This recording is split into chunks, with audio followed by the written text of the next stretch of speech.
Johnny Murray here, and today we're going to be talking about Until Dawn, a remake on the PS5. Now, this is going to be an interesting video where we talk about a specific game. As you guys know, I do a lot of videos on the channel where I choose a game and we just talk about that game, go over a bunch of details, and that's what we're going to be doing for this game as well. But this game is a little bit different because every game I've done that for so far has been a game that I've been absolutely sold on, that I've been very, very excited for, that I'm definitely going to play outside of Visions of Mana, because at the time of doing that video, I was at that point, but then I played the demo, and I don't think I'm going to do that anymore. I think that's going to be a game I buy when it's on sale. But this is a game where at the moment, I don't think I am going to play it. I think I'm going to pass out. I'll definitely buy it when it goes on sale, just because this is a great game at the end of the day. But it's a game that I'm not itching to play really, and I definitely don't think I'm going to pre-order or buy it unless doing these videos, and maybe if you guys do in the comment section, try and convince me, please, because I love playing everything. I'll play whatever I'm interested in, as long as it just makes sense. Now, at the end of the day, if it makes sense for me to play it, I'm going to play it. I don't really have very many restrictions or guidelines when it comes to playing things. If I want to play it, I play it. I try to play as many things as possible. But yeah, Until Dawn, it's an absolutely amazing game on the PS4, and they're remaking it for the PS5. So we're going to go ahead and talk about it. But if you guys love video games, PlayStation, Xbox, Nintendo, indie, third party, whatever, if you guys just love video games like I do, consider subscribing, share with your friends. I really do appreciate all the support you guys give me, especially on the video right here. But let's get into talking about Until Dawn Remake. And obviously, this game is rebuilt and enhanced for PS5 with enhanced visual storytelling. It is Unreal Engine 5 with ray tracing.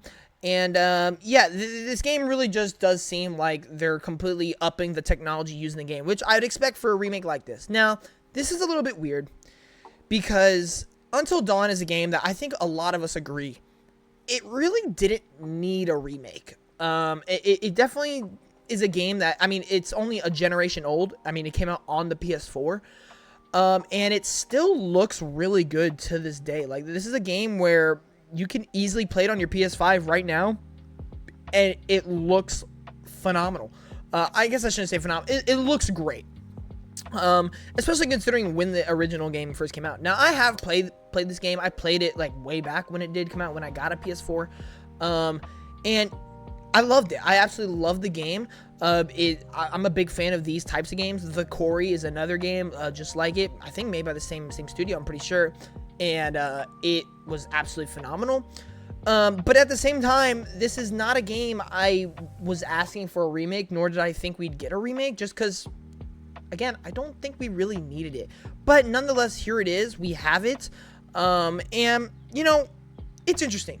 When I look at the trailers, okay, it does look like it's getting an upgrade. That's for sure. That's not something I'm just going to sugarcoat and be like, oh, this useless remake, it does nothing. It doesn't help the game whatsoever. No, it's cap. If you say that, you're just straight capping.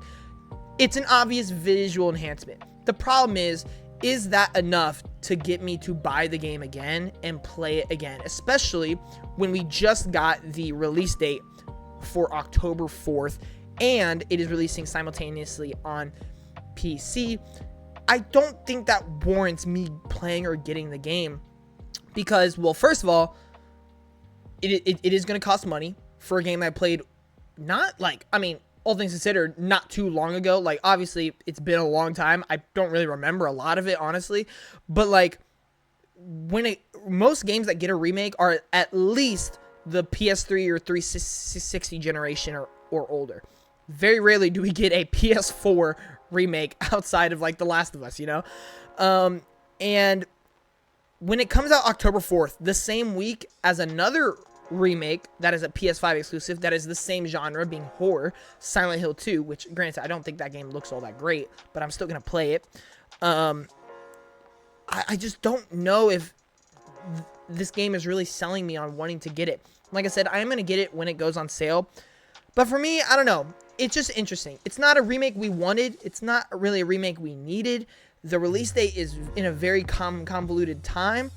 And while it does look good, I'm not saying it looks bad whatsoever. If you're excited for this and you plan on playing it, yo, let me know how it is. I'm definitely curious because I want this game to succeed, especially with some information that we're going to talk about later. But yeah, I don't know. It's just interesting for me right now. I am gonna pass on it, but I do think this is a nice release. Like I don't think this is bad anyway. Like I have no negative feelings towards this game. I just, in the time it's coming out, for what it is, at the moment I'm passing. But let's go ahead and talk about what to expect in this game. And maybe this might help some of you decide whether you're going to play it or whether you're not. So there is going to be ray tracing, Unreal Engine 5, enhanced visual storytelling, all that stuff, rebuilt, enhanced for PS5. We already talked about that. There's going to be updated character models, which in a game like this is very, very important. The performances and the characters are debatably the most important part about these games. There's going to be interactable props. I'm not exactly sure what that means. I mean, you could use items in the first game, I do believe, but like, I don't know if they're upping that to where like you can do like some, I don't know, Dead Rising stuff, or you could just like interact with a bunch of different things. I really don't know. There are new visual effects and animations, so I guess a complete rehaul of just a lot of the cutscenes, which I think is really cool. I mean, the fact that it is rebuilt and enhanced for PS5 doesn't really surprise me that there's going to be a whole lot of new like animations and visuals and effects like that, because if it's rebuilt, that means they didn't reuse any assets. I predict they did use some assets from the old one, but they completely revamped the textures, graphics, and everything. There is new camera control. Now, this one is actually exciting. I do think this could be really good. Now, if it's good. If the camera control ends up being a downgrade, that's not good. But I do think the camera control was somewhat of an issue, a mixed thing in the first game. And so if they can upgrade that, that will definitely just make the game even better than what it already is. And then, yeah, fixed and over-the-shoulder camera views. So, yeah, again, just camera. I do feel like that could be a big improvement and upgrade when it comes to the remake compared to the original. Reworked prologue. So that'll be interesting. I guess the whole prologue is going to be a little bit different. So who knows what that means? That'll be something that you're just going to have to play and find out, which that is a little bit of a selling point within the game, which is why I will play this game eventually. When I say I play everything, I'm not exaggerating when I say, okay, I kind of am exaggerating a little bit. When I say I play everything, yeah, granted, there's a lot of Steam games, a lot of like AA and like single A, like weird games I don't play, but like I play every game that somewhat has a big following. Games that don't even have big following, I play a bunch of indies. I play like a lot of Game Pass games. I play pretty much everything that is somewhat relevant. If it's relevant, I'll at least look into it and I'll probably try it. That doesn't mean I'll always play every game day one. But at the end of the day, I've played so many games that you could say I've played everything, and I play everything. And so I will play this game eventually. I'll just probably buy this one when it goes on sale or later down the line when we're in a slower period. Because, like I said again, I know I sound like a broken record. This is a good game, and I want this game to succeed. There is new collectibles, so it's cool if you're a completionist, if you like going for platinum trophies, that'll be really fun. This is a really good game to do a platinum trophy in, by the way. There are new small areas, so that's really cool as well. They are adding content. There's reworked prologue, new camera angles, new visual effects and animations, and then new small areas, probably to explore and get those collectibles. I think that's really cool, really awesome. There's new musical score and audio design. Also great, just some quality of life aspect, just quality improvements. Love to see that. Customizable settings, love to see that as well. Probably gonna be performance mode, quality mode, all that stuff. And yeah, it does release October 4th for PS5 and PC. You can pre-order starting August 21st. So yeah, this game does seem like it is utilizing the term remake well. I just don't know if it needed that remake in the first place. But I do have a theory, and you know, shout out to Jaywood, my like favorite gaming content creator out there.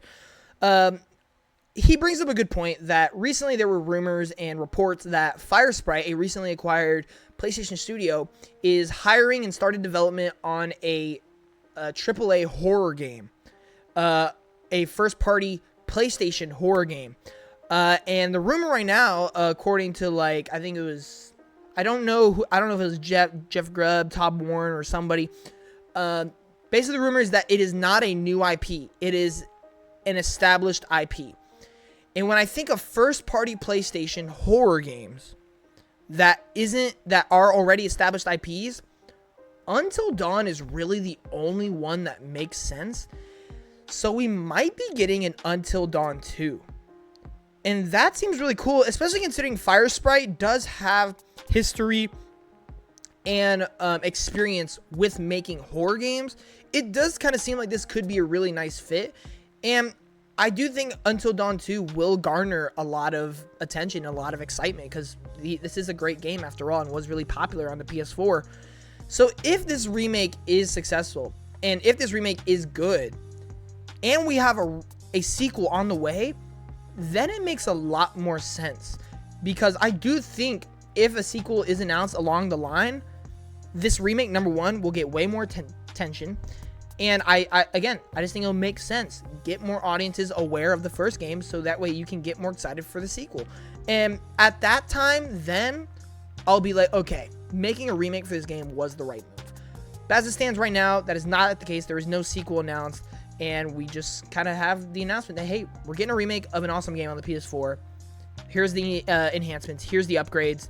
If it's worth it to you, it's coming out October 4th, PS5, PC. For me, right now, it's not, but I will play it eventually. Let me know in the comments what you guys think of Until Dawn. But that is going to do it for this video. Like I said, I'm curious what you guys think. Maybe tell me some information that I missed here, and maybe it can help convince me, because at the end of the day, I want to play as many things as possible, do a lot of content. But we'll have to see where things line up. But thank you all so much for watching. I'll see you in the next one. Johnny Morant. Peace.